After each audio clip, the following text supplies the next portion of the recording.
Quisiera hacer un poco de repaso esta mañana para que estemos familiarizados con qué fue, con lo que, dónde nos quedamos antes del campestre.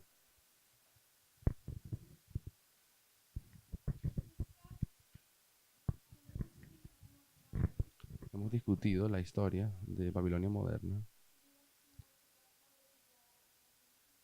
y entendimos que, así como Israel moderno viene en dos partes,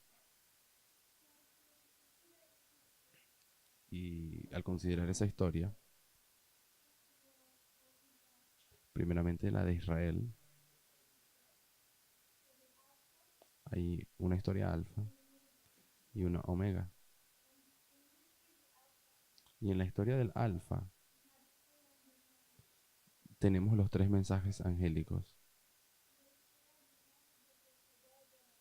Y esos tres mensajes angélicos fueron para su generación, específicamente. Fueron verdad presente. Por lo que cuando consideramos los mensajes de Fátima, a los cuales no hemos visto en gran detalle todavía,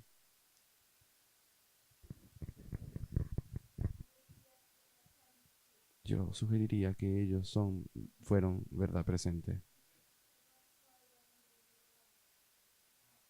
Pero, pero 100 años después, ellos ya no son más verdad presente,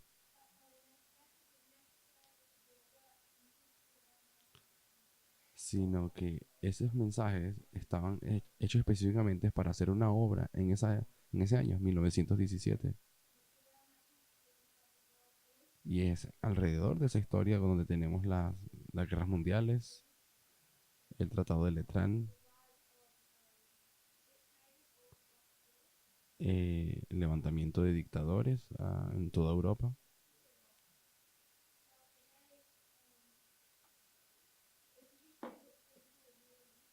Entonces, es una historia que está llena de significado. Y lo que tenemos que hacer es comprender qué significa para nuestro tiempo. Cuando llegamos a nuestros estudios,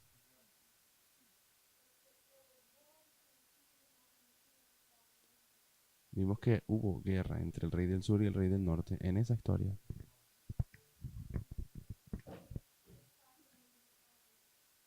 Tal como la hay en nuestra historia.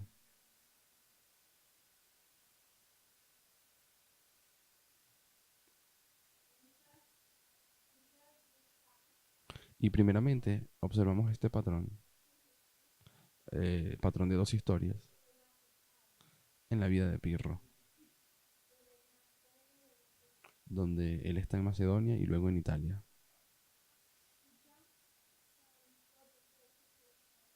En el campestre saltamos algunas lógicas bastante rápido. Y lo que nosotros hacemos cuando enseñamos,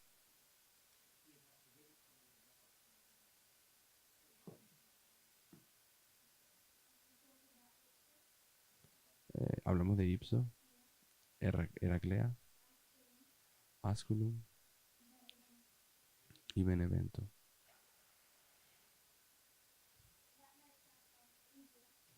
Y eso hace que nuestra tarea sea más fácil. Si solamente logramos ver las cuatro batallas y todavía, ¿cuál es el problema con este modelo?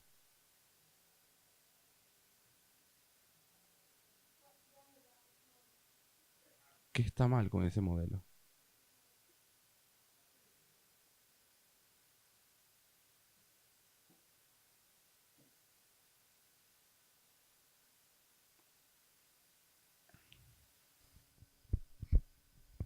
A Batalha de Ipso não aconteceu. é,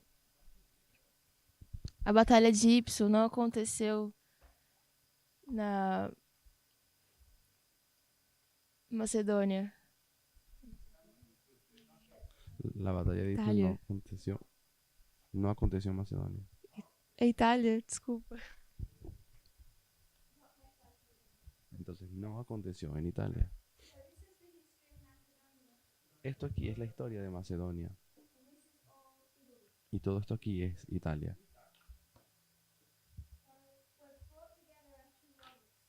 Entonces nosotros hemos mezclado nuestras dos líneas.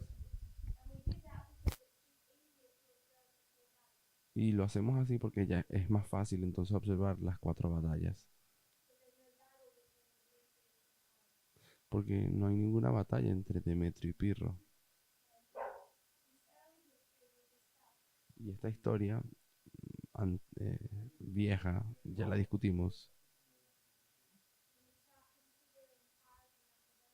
cuando comenzamos a discutir sobre Pirro en Macedonia. Es una historia de falla. Así que es fácil saltar a este modelo, traer la primera batalla y luego mezclarla con la historia del éxito. Entonces yo quisiera repasar nuestras historias de Macedonia e Italia, solo las partes relevantes.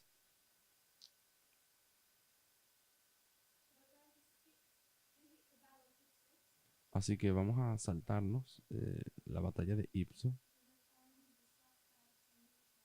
porque ya discutimos ella en un detalle, en detalle, pero sí quiero hablar sobre el resto de su experiencia.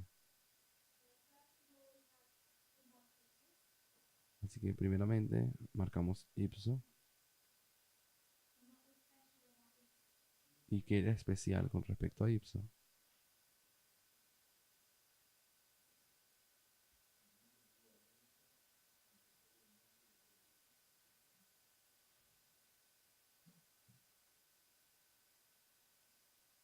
La batalla de Ipso fue el momento en el que hubo una alianza entre el rey del norte y el rey del sur.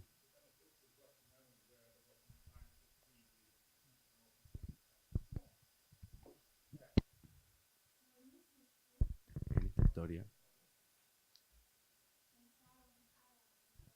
ellos comienzan como aliados y amigos.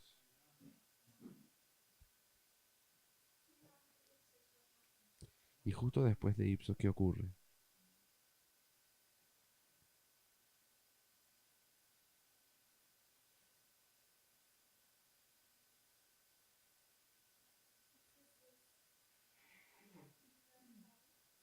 Ipsos es la primera batalla. Son amigos. Y luego, ¿qué empieza a pasar? ¿Qué empieza a acontecer?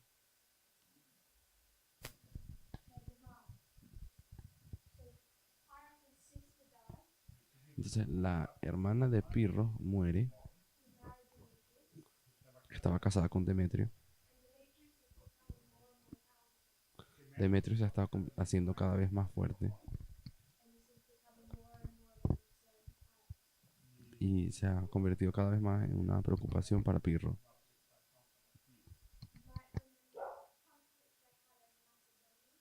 Entonces tal vez recuerdan los conflictos que hubo en Macedonia después de la muerte de Casandro,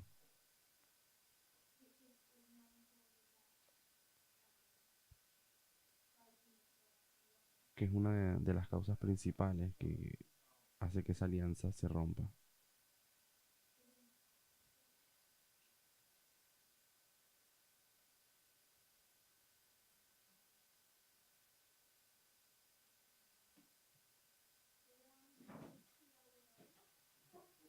Por vuelta de 279, Pirro invadió Tesalia.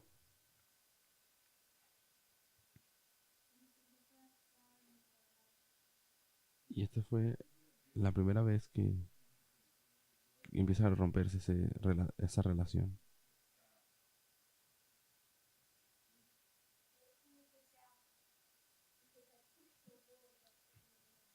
Porque el rey del sur hizo guerra contra el rey del norte. Así, ¿quién es el antagonista?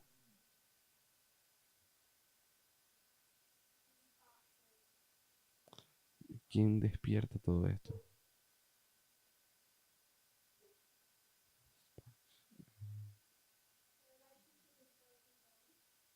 la relación se rompió después de la batalla de Ipso. Van a ver. ¿Quién comenzó este conflicto entre los dos? El desert. What?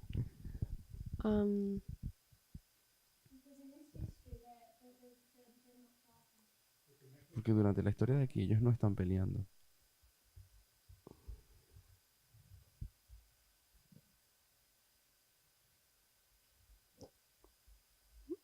I think I don't remember.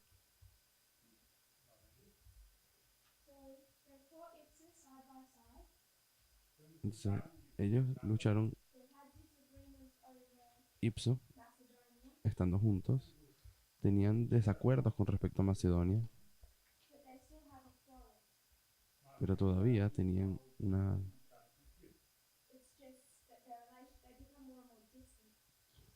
no se había quebrado la alianza, solamente que se habían hecho más distantes. Pero cuando tú quieres marcar a alguien como siendo el antagonista y el otro, el que se defiende,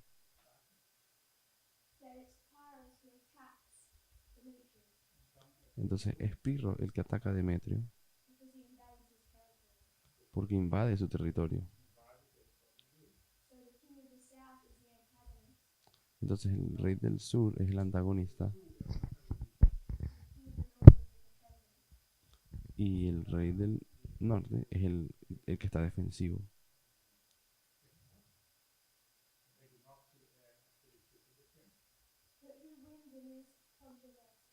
Pero ¿quién gana en esta controversia?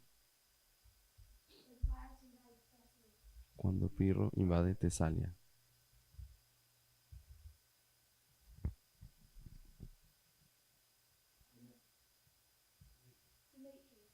Demetrio.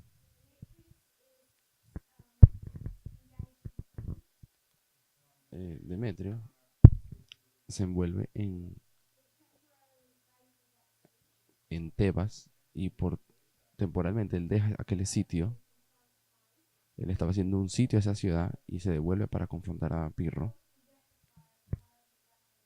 Y antes de que él pueda llegar a Épiro, ya Pirro había huido.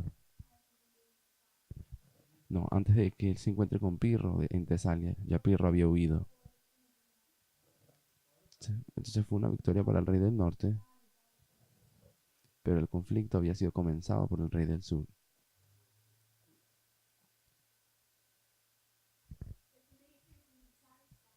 Pero Demetrios no está satisfecho con eso, de solamente dejarlo ahí. Él va a intentar entonces contraatacar. ¿Y qué hace?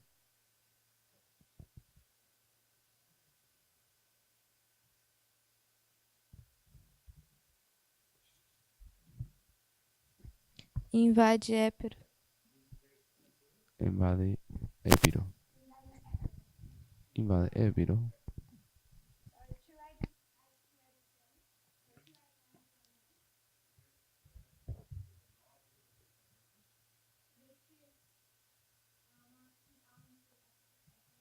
...289, 288... Demetrio lleva su armada o su ejército a Épiro. Y luego, ¿qué tenemos? ¿Quién es el antagonista?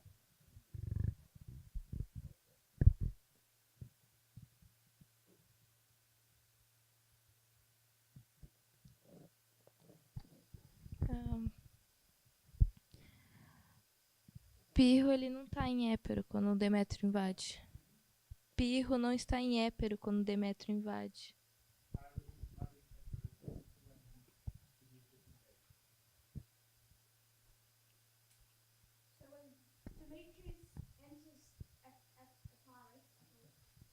Cuando Demetrio entra en Épiro, Pirro intenta encontrarse con él, pero terminaron tomando calles o caminos diferentes, o como sea que haya ocurrido, Pirro termina estando en otro lugar.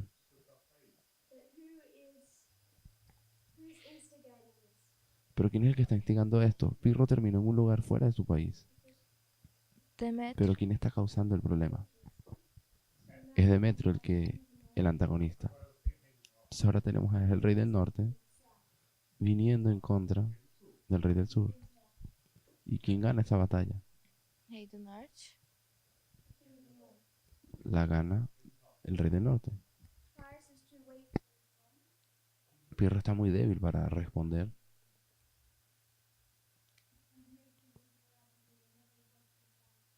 Y Demetrio hizo lo que quiso dentro del territorio de Pirro.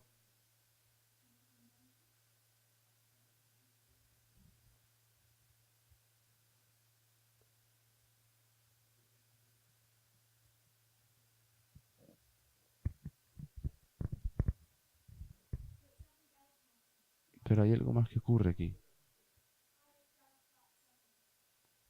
Pirro sí se encuentra con alguien y lucha con alguien. Ele, no meio do caminho, ele encontra um grupo de soldados de Demétrio. E ele luta apenas com o general e ganha.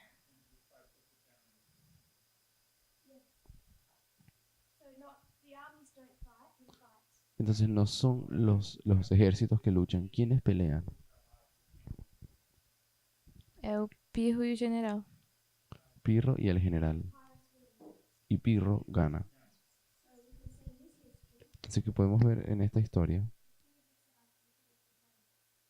de que el rey del sur vence a un general.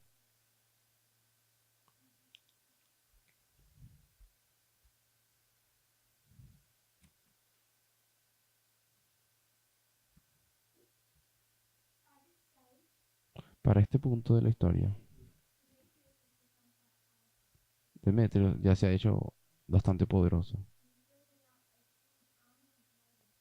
y ha levantado una fuerza naval muy fuerte.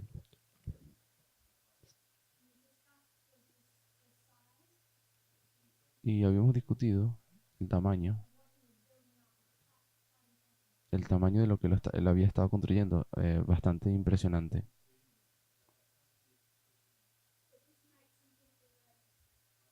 Pero esto deja a las personas nerviosas. ¿Y quién se pone nervioso?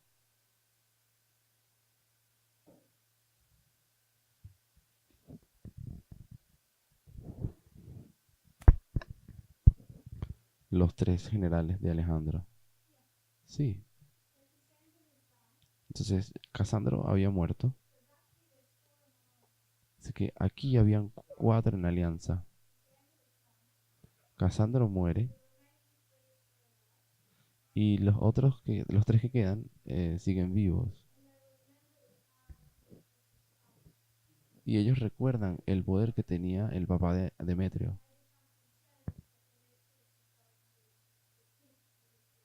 Entonces están preocupados de que Demetrio vaya a repetir la historia de su padre. Y lo quieren detener ahora antes de que se haga más fuerte. Así que, ¿qué hacen ellos? Ellos envían una carta para Pirro y le piden que se una con ellos. Así que después él se une a ellos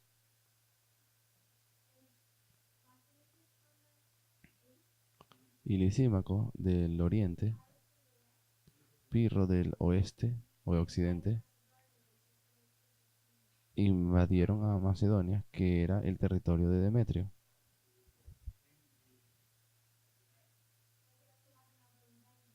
Luego tenemos entonces otra invasión.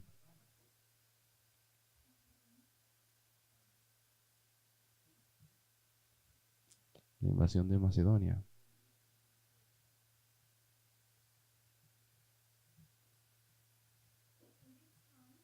Y esta vez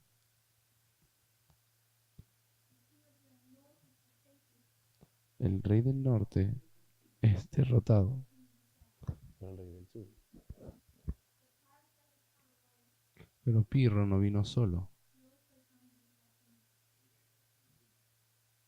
Él viene también con Lisímaco. Hu- Hubo una división entre Oriente y Occidente. Pero ¿será que hubo una batalla aquí? No, No. ¿Por qué no because hubo batalla? Demetrius' army, they flee from him Porque el ejército de Demetrio huye to de él the ranks of Lysimachus and Pyrrhus, y se unen to, una to parte their ranks, to their sides. a Pirro y a Lisímaco. Pyrrhus and Lysimachus.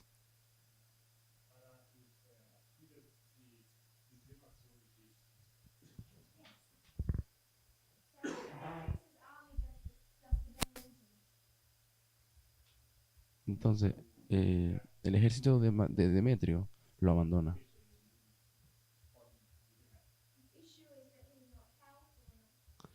El asunto es que él no es lo suficientemente poderoso. No es que él tenía... Los problemas de ellos son internos. Porque como habíamos visto, el problema de él no era el poder, era poderoso. Y solamente fueron 2 generales los que fueron en contra de él. Why do we write that the king of the north comes against the king of the south and Lysimachus? Ok. Es el rey del sur el que va contra el rey del norte.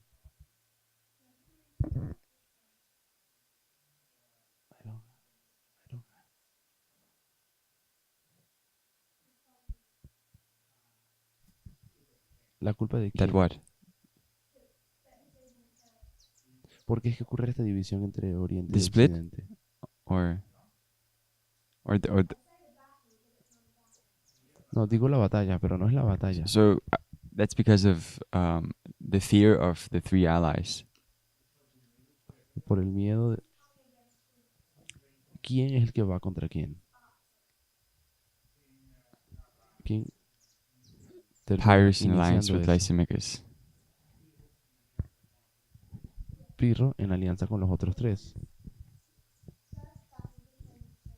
Así que esta es una primera batalla. Una caída del rey del... la primera la causa el rey del sur, la segunda la causa el rey del norte y la última la causa el rey del sur. Entonces ustedes pueden ver aquí que hay un cambio entre los antagonistas y el defensivo. Y luego quisiera solamente marcar una guerra fría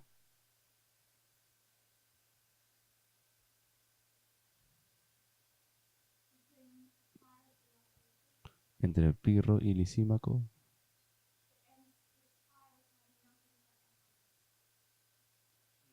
que acaba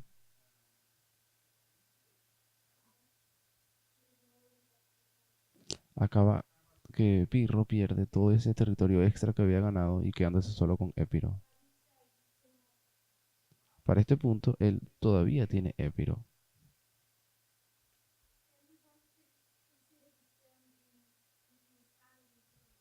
Luego de allí nos fuimos a sus batallas en Italia. ¿Dónde queda Ipso en la historia de Italia?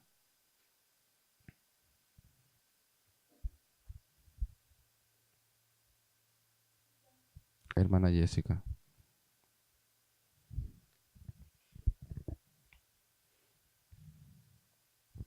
É, tá em paralelo com Tarento. Tá em paralelo com Tarento.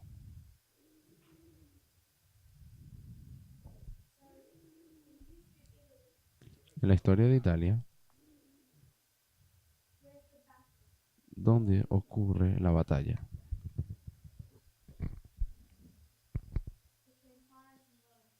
Entre Pirro y Roma.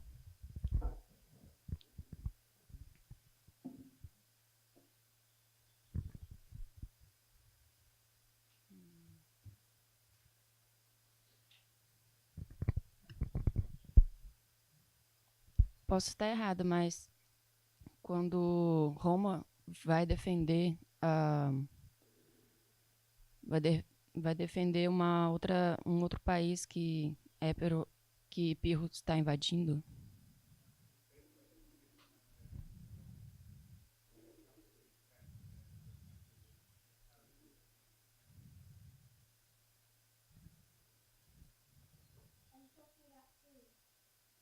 Estás hablando de Turio. Isso.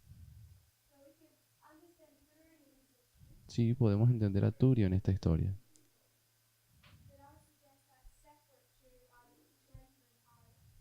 Pero yo diría que eso está separado con el asunto de Tarento y Pirro.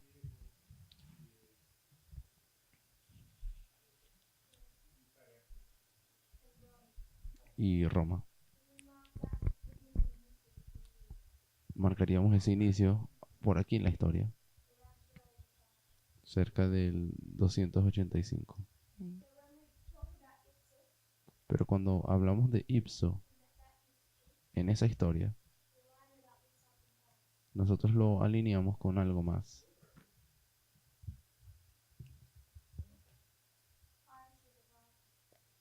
Pirro, la llegada de Pirro.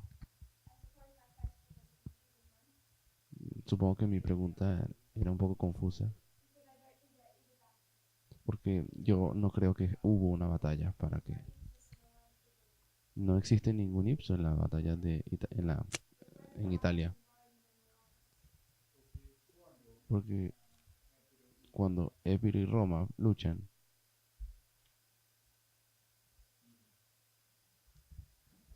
cuando Pirro... ¿Será que Pirro y Roma estuvieron alguna vez en alianza?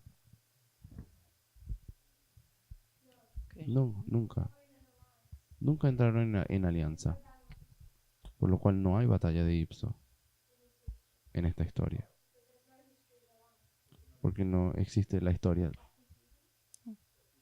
No existe una alianza. Hermano Ethan.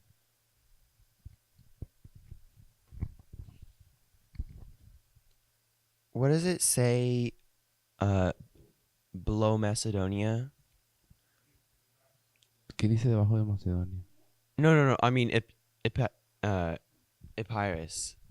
It says King of the South and... No, Epirus. In Epirus. Yeah. Right there, it says King of the South or defeats. Vence general. ¿Está bien hasta ahí? Thank you. En esta historia de Italia no hay Ipso. No hay una primera batalla en la cual ellos están en alianza. El propósito de este repaso que estamos haciendo es discutir acerca del conflicto entre ellos. Así que yo quiero saltarnos esa historia. Y quiero ir directamente a las batallas. Pero la primera batalla es Heraclea. En esa historia, ¿quién lucha contra quién? ¿Quién es el antagonista?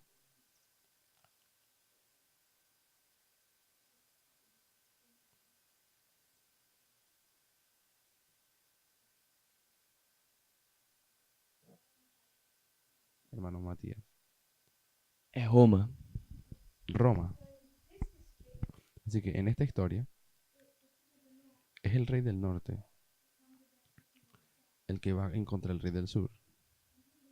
¿Y quién gana? El rey del sur. Así que pueden ver cómo eso cambia aquí. Porque hay dos diferencias. La primera diferencia es quién instiga, quién es el que comienza.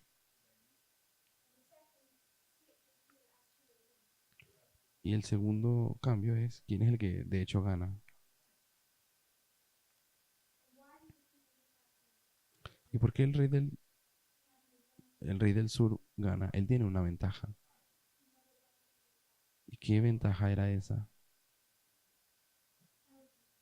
Los elefantes. Dice que él tiene elefantes en Ipso y elefantes en Heraclea.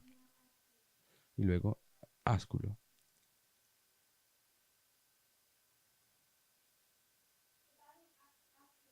La batalla de Ásculo no es tan clara porque en esta historia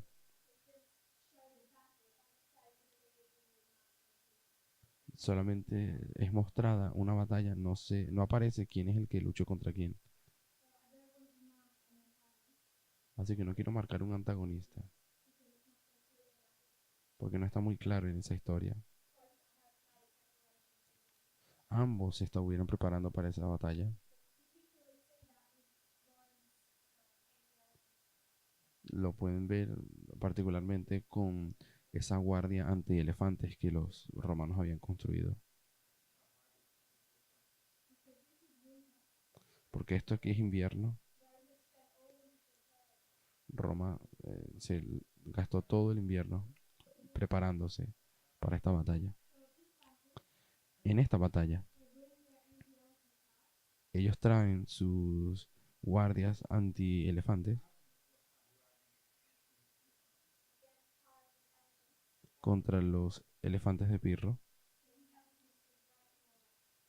Pero los elefantes de él, las máquinas anti-elefantes se quiebran y no funcionan. Pirro gana esa batalla. Así que en esta primera historia marcamos un aumento, un crecimiento militar. ¿Y quién hizo ese aumento militar? En la historia de aquí.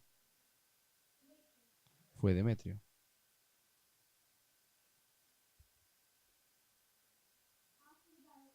Luego de la batalla de Asculum, hermana Yumi, ¿qué es lo que Pirro hace?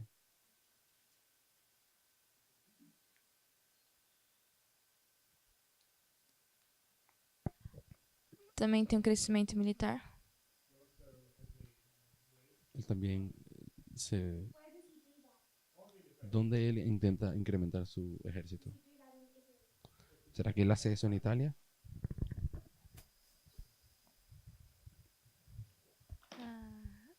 Não tenho certeza.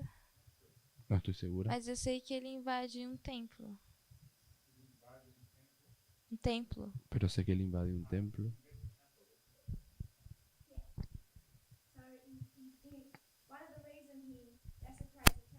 Una de las razones por las cuales él profana el templo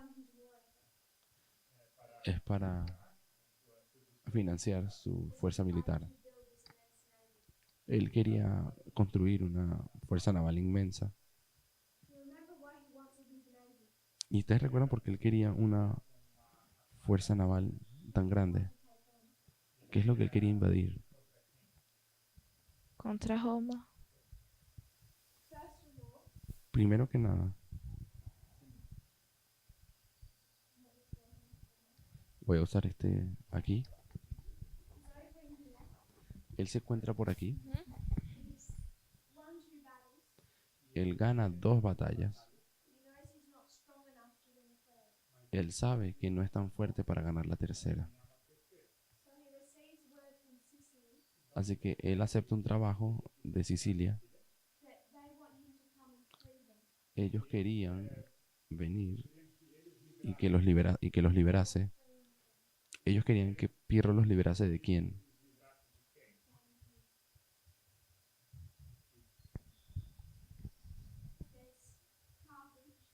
Tenemos a Cartago,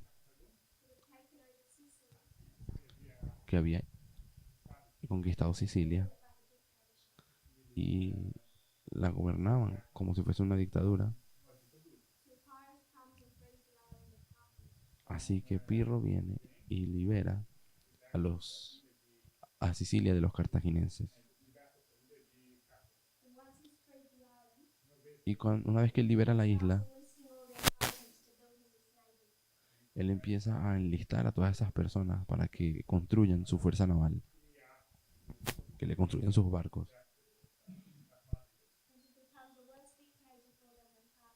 Y luego Pirro se convierte en un peor dictador que lo que eran los cartagineses. ¿Alguien recuerda qué es lo que Pirro quería hacer con esa fuerza naval?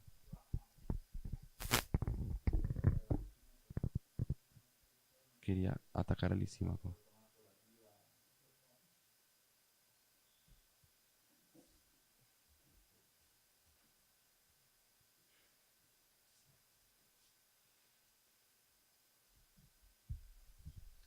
Atacar con barcos a Lisímaco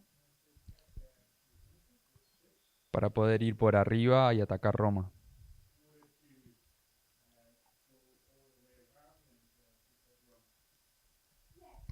Sí. Él realmente quería tomar a Cartago primero. Pero no importa en el orden que sea, él quería navegar,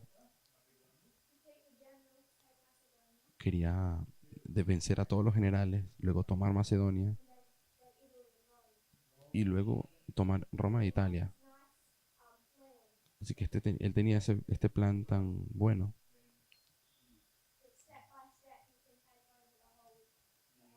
de que paso a paso él podía ir tomando, vencer a todos, tomar toda la región. Él falló con ese plan. Uno de sus problemas era que tenía pocos recursos o dinero. Su otro problema son las personas, porque se cansaron tanto de su dictadura y le piden a los cartagineses que vuelvan. Podemos también marcar la profanación del templo que él hace. Navega de nuevo a Italia para luchar su última batalla, la batalla de Benevento. ¿Quién inicia esta batalla?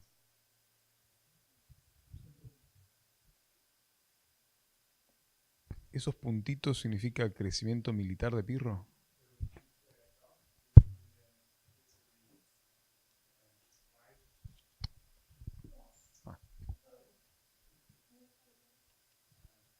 Crecimiento militar.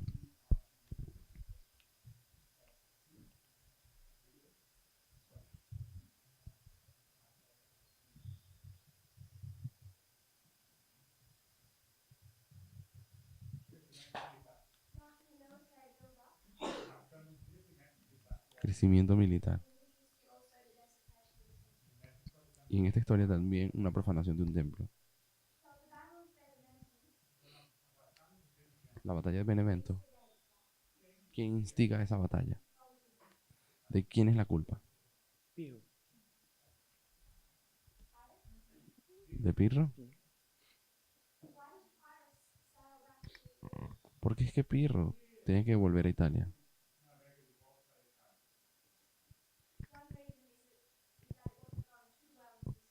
Una de esas razones es que no le estaba yendo muy bien en Sicilia. Pero también hubo otra razón.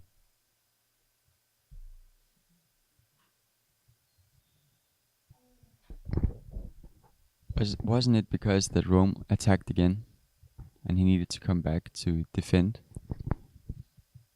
I don't remember who exactly, but Rome made another attack. Roma había empezado otro I ataque. guess it was against Tarentum. Or Creo que fue contra Tarento. Es correcto. Pirro recibe un mensaje un mensaje que le habían dicho que Roma había invadido el sur y estaban atacando a sus aliados y estaba marchando para ir hasta Tarento. Entonces fue Roma el que rompió ese tratado que tenían y comenzó a amenazar a Tarento. Así que el rey del norte viene en contra del rey del sur. ¿Y quién gana esa batalla? El rey del norte.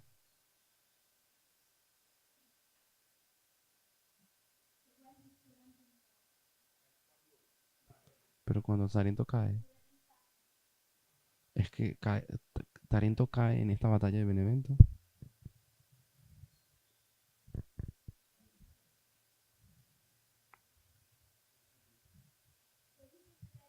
Este es la herida mortal.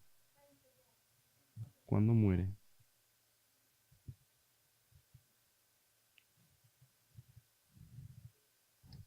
Ocorre depois, quando Pirro morre.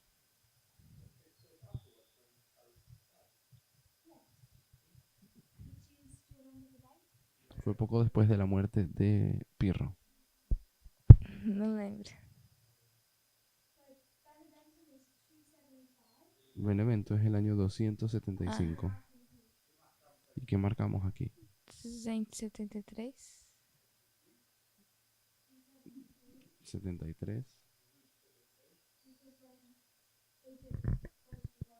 Esto es cuando Egipto va a Roma. Y luego Roma va a Egipto.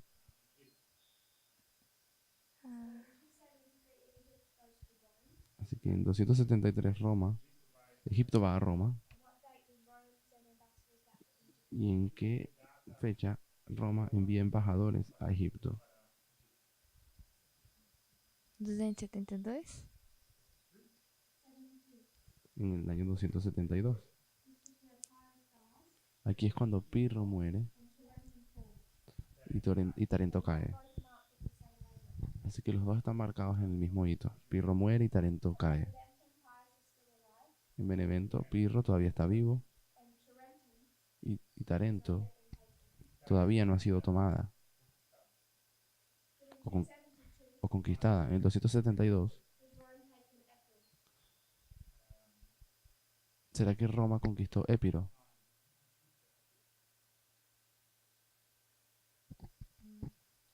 Não. No. Por lo cual su país todavía sigue, continúa. Así que discutimos el alfa y el omega de Pirro. No hay ipso aquí, en esa historia. Y de allí nos movimos a la Segunda Guerra Mundial. Porque esta es la historia alfa y esta es la historia omega. Si repetimos esto, tendríamos el alfa de Babilonia moderna. Particularmente esa guerra entre el rey del norte y el rey del sur. ¿Será que hay un ipso? ¿Qué alineamos nosotros con ipso? La invasión de Polonia.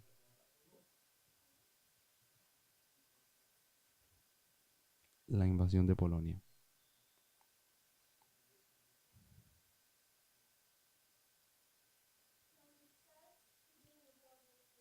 Así que al comenzar con la Segunda Guerra Mundial, tenemos al rey del norte y el rey del sur en alianza.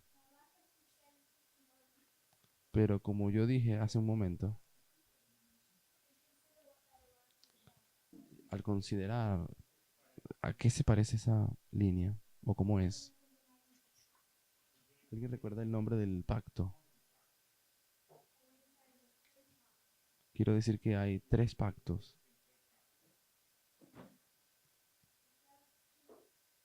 Los primeros 2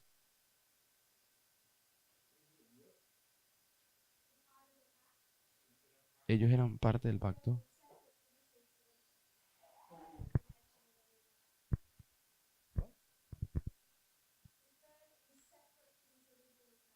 El tercero es diferente al pacto inicial. Pero ¿cuál es el nombre del pacto? Molotov y Ribbentrop.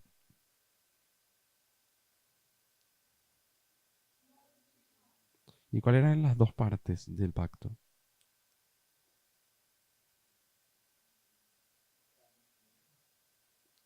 Las esferas de influencia.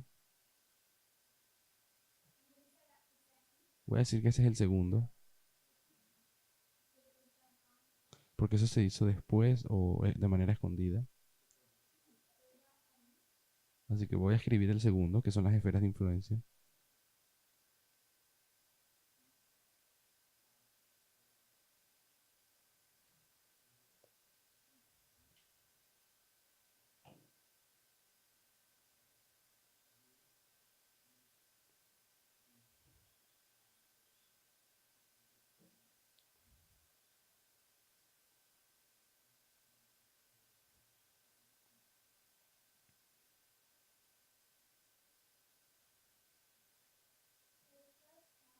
Y el primera parte del pacto, ¿qué es lo que Hitler tenía que tener de certeza antes de invadir a Polonia? That Russia, Soviet Union wouldn't attack him. De que la Unión Soviética no lo atacara. Exactamente. Así que él necesitaba paz en un frente para poder atacar el otro frente. Así que el primero fue la parte del pacto de no agresión.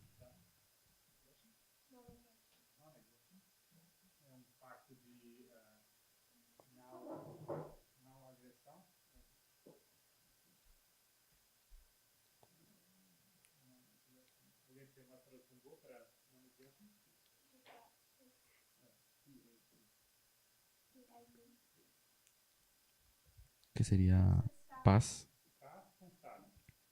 Paz con Stalin. Así que para invadir Polonia, él necesitaba tener paz con el rey del sur. Y junto con esa paz estaba la división que se hicieron ellos mismos de Europa.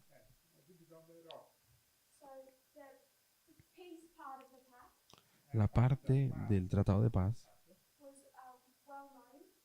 era conocida por todos. Todos los demás países, Inglaterra, Francia, sabían de eso inmediatamente.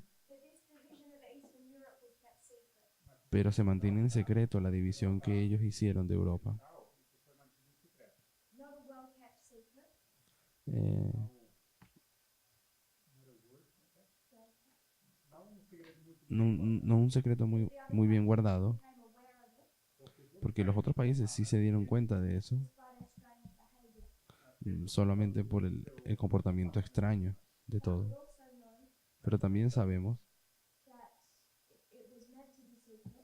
de que se suponía que fuese secreto. Y la Unión Soviética negó eso hasta 1989. Así que 8 días después de que se firma ese pacto, Hitler invadió Polonia. Pero la tercera parte de esta alianza que yo quiero mencionar es el comercio. Sin el comercio, Hitler no hubiese podido comenzar esa guerra.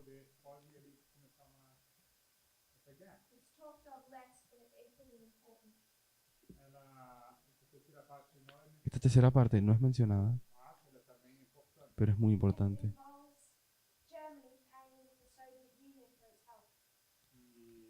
Y se supone que Alemania pague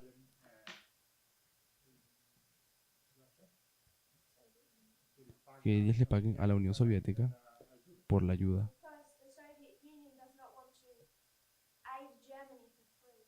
Porque la Unión Soviética no quiere ayudar a Alemania de gratis. Entonces, en esta historia, eh, entonces la Unión Soviética quiere un pago por la ayuda.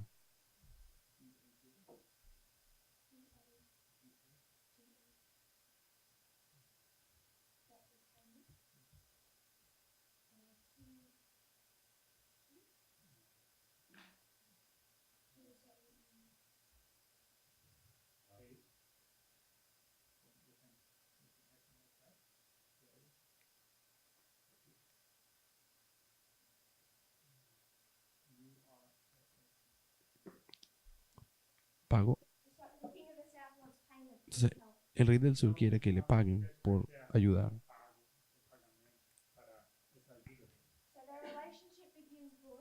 Entonces, estas relaciones comienzan bien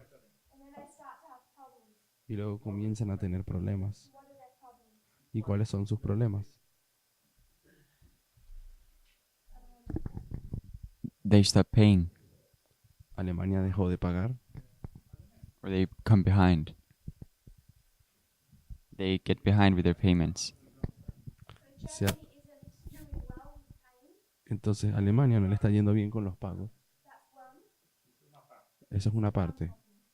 Esto sería uno de los problemas. ¿Cuál es el otro problema?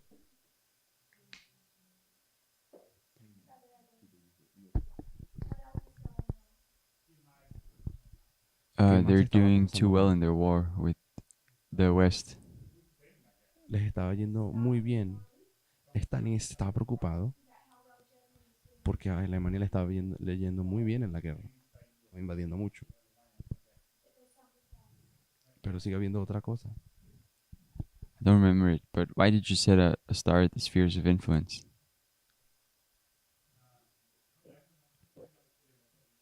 No recuerdo.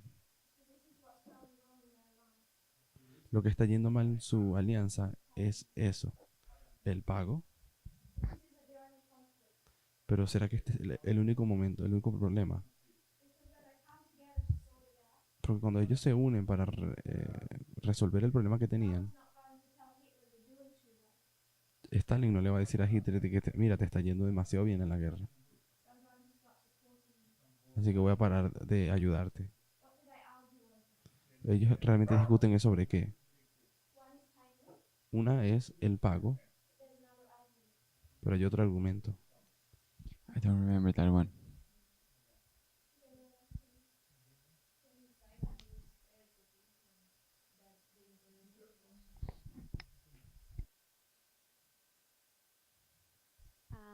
Hitler inciting the areas of the influence of or the interest of Russia, right?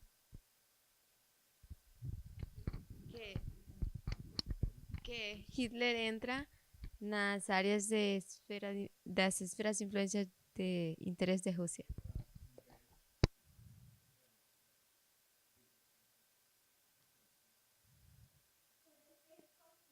Ha habido un conflicto sobre la división de las esferas de influencia de cada uno. En esta historia, ¿qué es lo que qué es lo que provoca que la relación entre ellos se empiece a desintegrar?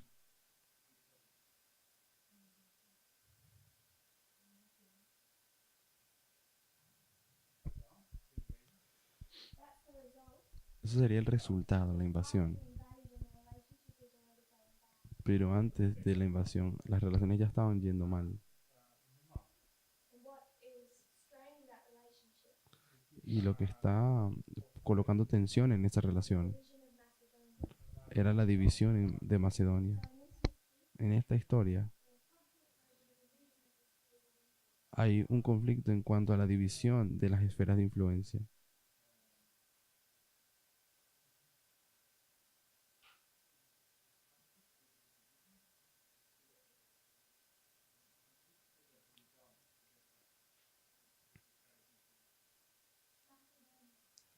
Macedonia. Y en esa historia yo quisiera decir que es el mismo problema. Están peleando sobre dos puntos. Uno es el pago por los servicios y el otro es la división de las esferas de estas influencias.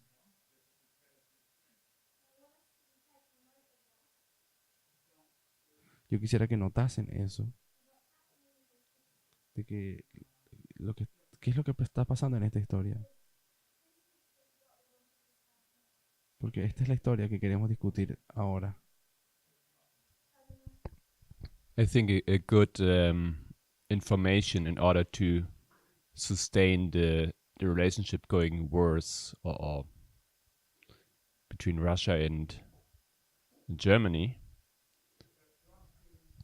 Creo que es un punto importante en relación a la relación que se va empeorando is that Germany, at the same time it does the non-aggression pact with Russia, it also makes non-aggression pacts with Latvia, Lithuania, Denmark, and tries to also with Sweden, Norway, and Finland, in order to protect itself against a possible Russian invasion.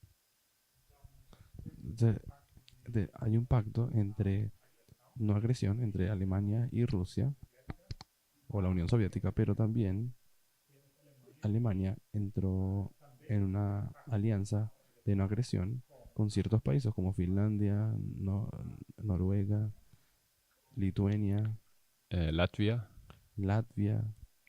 it tries to make with Finland and Sweden and Ellos intentan, con Suecia también. Él intenta hacer pactos para protegerse de una invasión del lado de esos países.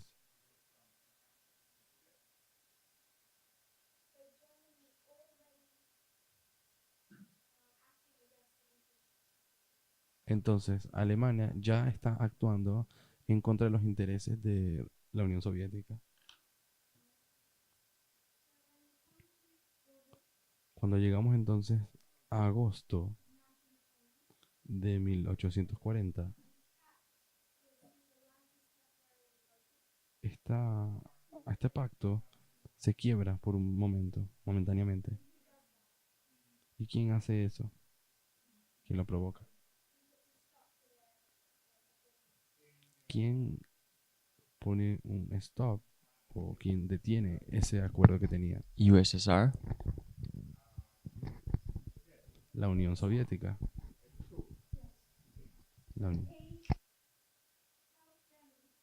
Unión Soviética le dice a Alemania: ustedes no han estado pagando, no voy a estarte financiar tu guerra, ¿ya? Y tampoco ustedes tampoco han estado respetando las esferas de influencia.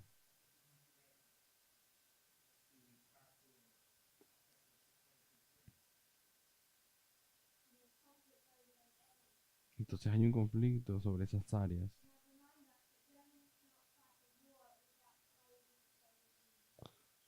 Y yo les conté de que Alemania no puede seguir en guerra sin mantener una alianza con la Unión Soviética.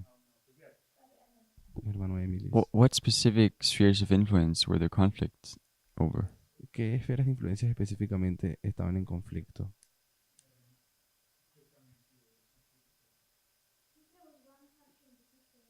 Pienso que era un país en particular, pero no lo tengo aquí en mis notas. But what happened exactly? The country is not so important, but what happened? What did Pero sí dime qué aconteció, no exactamente qué what did país. Germany do? Did they invade the country or? ¿Qué es lo que hizo Alemania? ¿Invadió un país o algo? Creo que Okay. estaban entrando en pactos con diferentes países.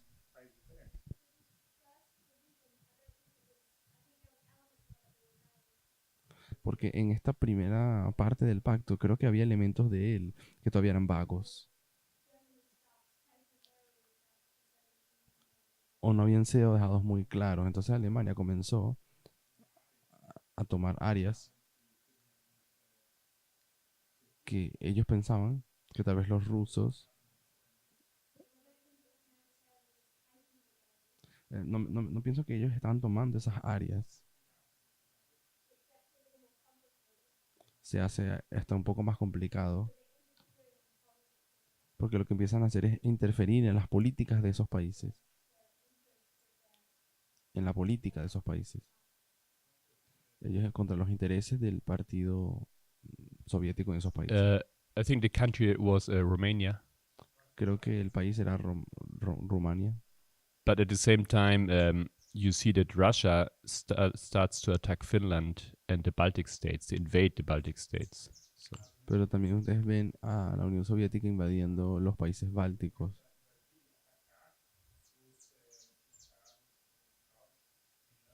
That were in this pact with Germany. So Que estaban en un pacto con Alemania. Entonces, solo para clarificar, ¿será que los países bálticos le pertenecían a Alemania? No, they were just in this non-aggression pact with Germany. No, solamente tenían un pacto de no agresión con Alemania, Finlandia, etcétera. Entonces, lo que yo recuerdo que era un poco confuso cuando lo estaba estudiando originalmente.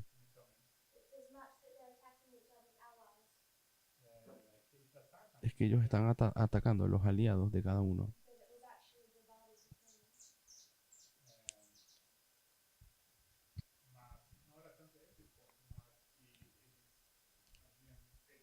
Ellos habían estado.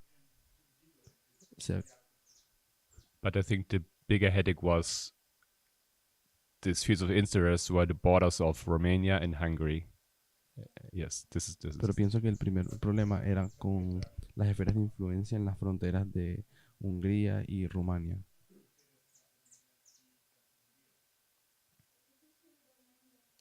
Entonces, particularmente Rumania y Hungría.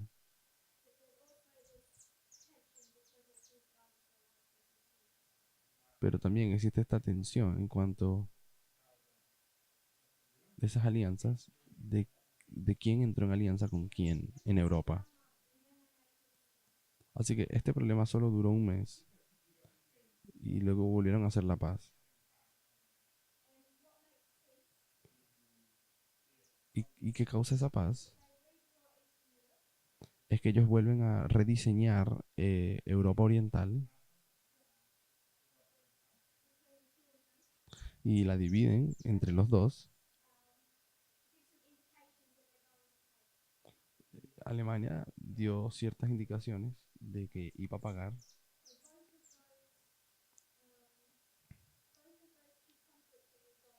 Así que ambos de esos puntos del pacto se resuelven después de agosto.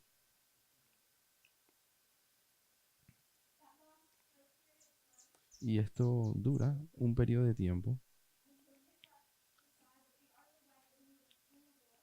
hasta que Alemania decide que la única manera de ganar la guerra es atacar a la Unión Soviética.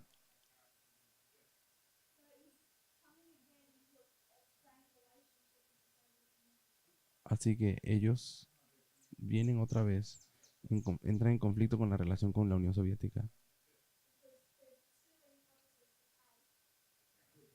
Porque existen todavía las promesas de que él pagaría. Pero una vez él tarda con sus pagos.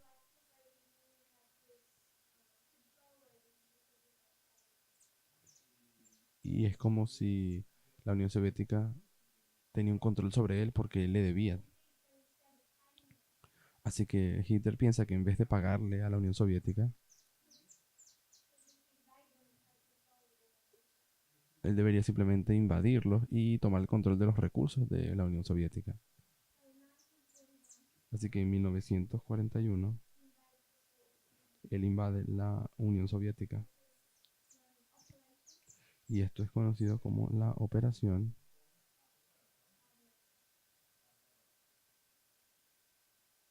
Barbarossa. Operación Barbarossa, ¿quién va contra quién?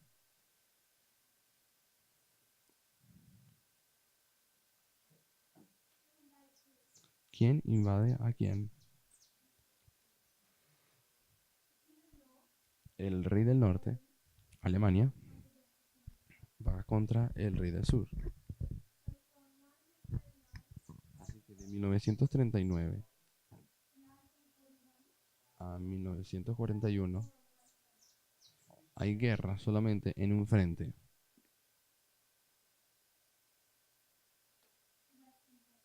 En el frente occidental.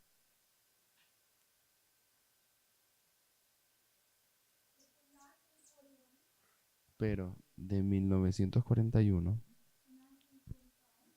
a 1945 hay guerra en otro frente, que es el oriental.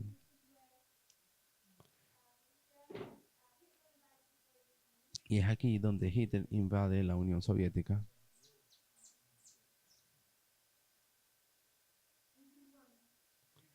¿Y quién ganó? Esta se hace un poco más confusa, pero en 1941 voy a marcar que son los alemanes. Ellos marcharon contra la Unión Soviética y les fue muy bien en esos primeros meses de guerra. Ellos son los que invaden en 1945.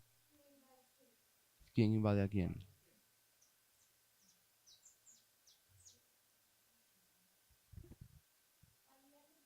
Al final de la guerra, la Unión Soviética va a entrar en una alianza con otro poder.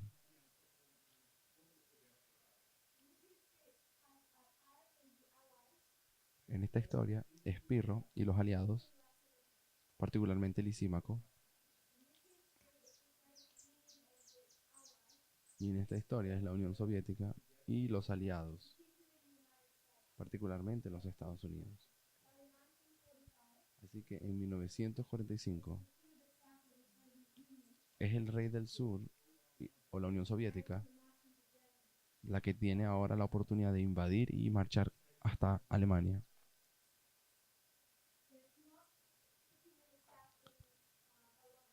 Pero no es el rey del sur solo. Ahora, el rey del sur lucha contra sus propios aliados. Los mismos contra los cuales él peleaba en la invasión de Polonia. Pero en esta historia, con el rey del sur, son los mismos que estaban peleando ellos estaban peleando en la batalla de Ipso. Así que en 1945 o 1941 es el rey del norte invadiendo el rey del sur. Y a Alemania le va muy bien. Pero la guerra empieza a cambiar y en 1945 es el rey del sur el que invade el rey del norte. Y el rey del sur gana unido con sus nuevos aliados, particularmente los Estados Unidos. Y luego marcamos que entre Pirro y Lisímaco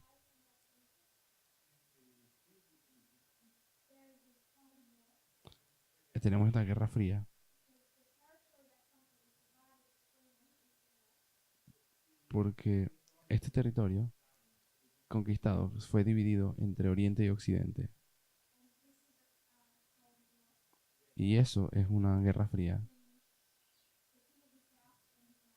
entre el rey del sur y los Estados Unidos, que termina en 1991. Así que espero que puedan ver hasta aquí que la historia alfa se alinea con la otra alfa. Si estamos bien con eso. Así que esa es la historia de la Segunda Guerra Mundial. Solo quisiera que considerásemos algo.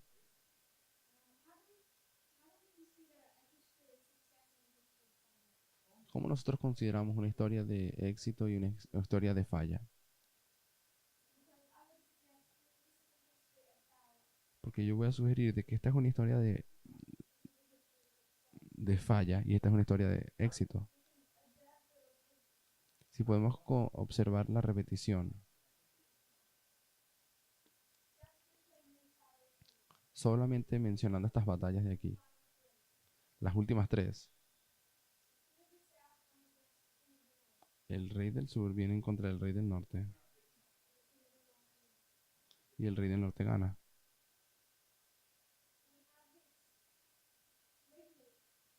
Tenemos esta repetición. De hecho, este cambio que existe entre la historia alfa y omega, de que es muy clara en el final. En la invasión de Macedonia, Pirro gana el rey del sur. Pero en Benevento es Roma el rey del norte. En 1945 es el que gana de nuevo el rey del sur. Así que existe este cambio, donde en la primera gana el rey del sur y es una falla, y en la segunda gana el rey del norte, es una historia de éxito.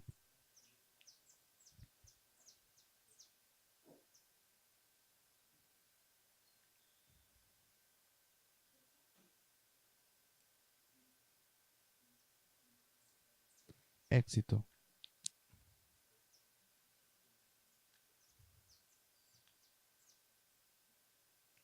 Falla. Ahora, ¿cuáles son las implicaciones cuando consideramos falla, éxito, falla y éxito?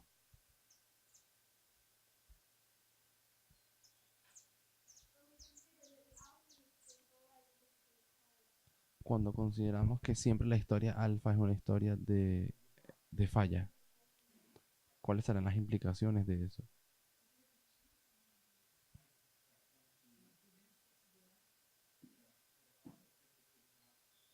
¿Qué significa que la historia alfa siempre sea una historia de falla? ¿Qué implicaciones tiene?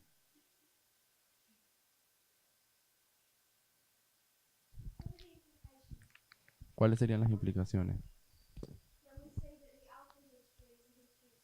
Cuando decimos que en las historias alfa es una historia de falla.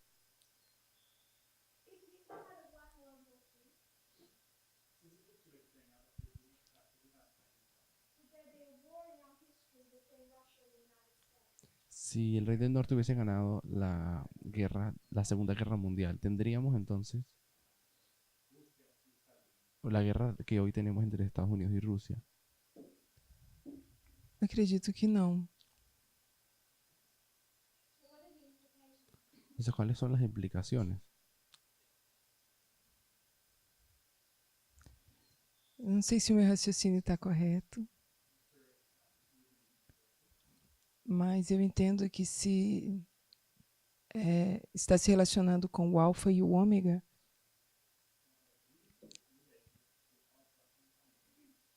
acredito que se começa com uma falha, deve terminar com uma falha.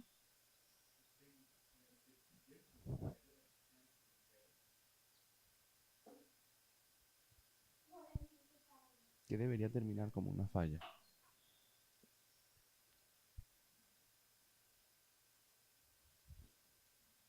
A linha.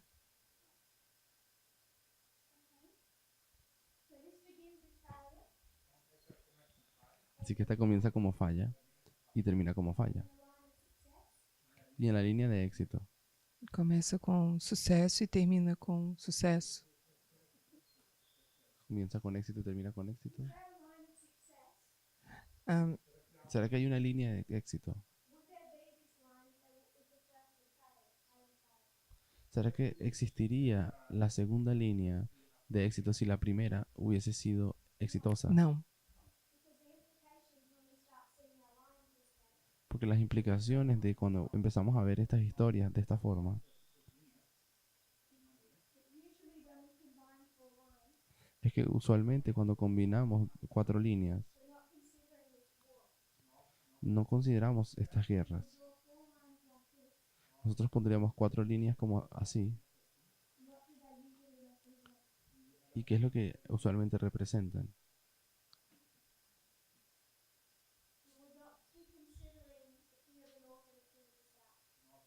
No consideramos el rey del sur y el rey del norte.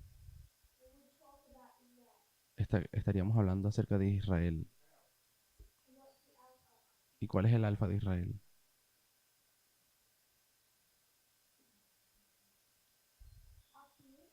Aquí pondríamos Moisés. ¿A quién pondríamos aquí como el omega? Cristo. Jesús. ¿Y en nuestra historia? ¿Quién pondríamos como el alfa? ¿Qué historia es? Eu sei, mas não tô me lembrando.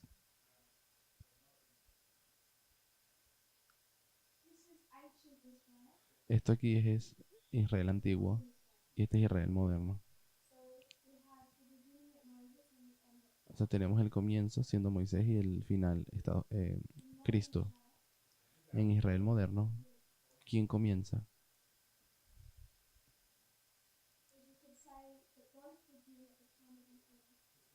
Ambos comienzan en el tiempo del fin.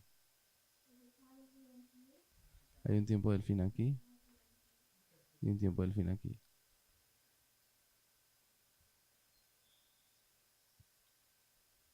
Não me lembro. Sería más fácil si en vez de llamarlo Israel moderno, yo te dijese adventismo. 1798. Ah, não, desculpa. A história de Miller. Historia millerita.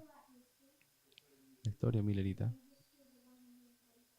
Y luego la historia de los 144.000. Y si la historia alfa es una historia de falla, luego tenemos que comenzar a considerar estas historias. ¿Qué es lo que es igual y qué es lo que es diferente?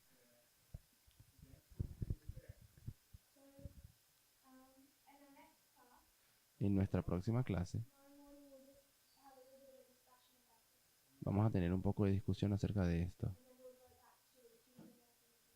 Y luego vamos a volver al rey del norte y rey del sur.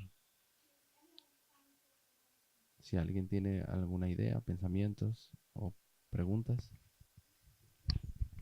¿Podríamos decir que la historia de Moisés es una historia de falla? Podríamos decir.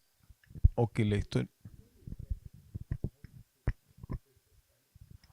¿O que la historia de Israel es una historia de falla?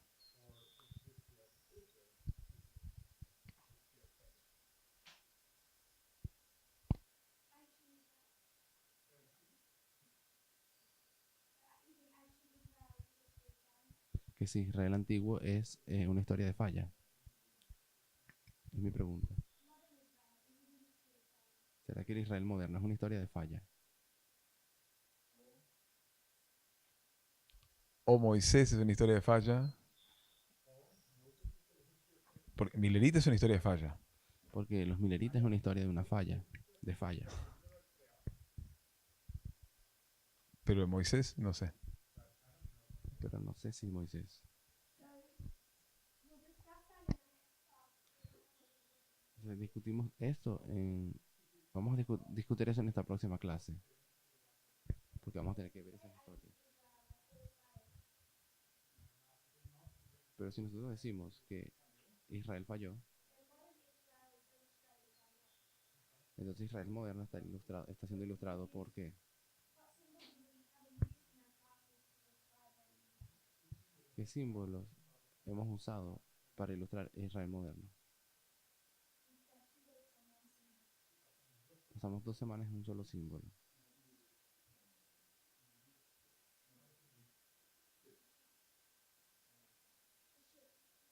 El navío. ¿Y qué tan bien le va al navío?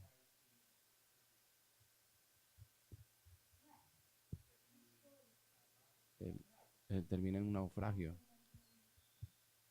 en aquella mañana de noviembre. Así que nuestras estructuras tampoco van a sobrevivir. Pero vamos a hablar de esto mañana o más tarde.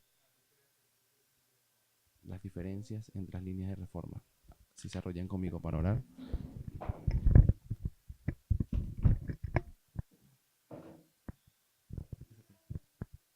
Querido Padre Celestial, te agradecemos por este nuevo día.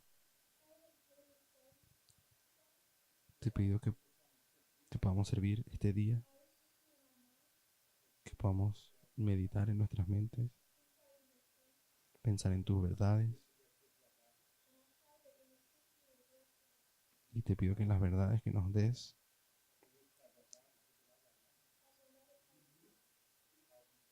al meditar en ella,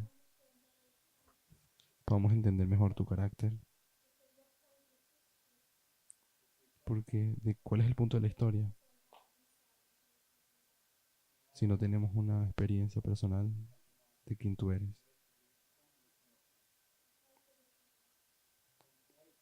Pido por eso, Señor, en el nombre de Jesús. Amén.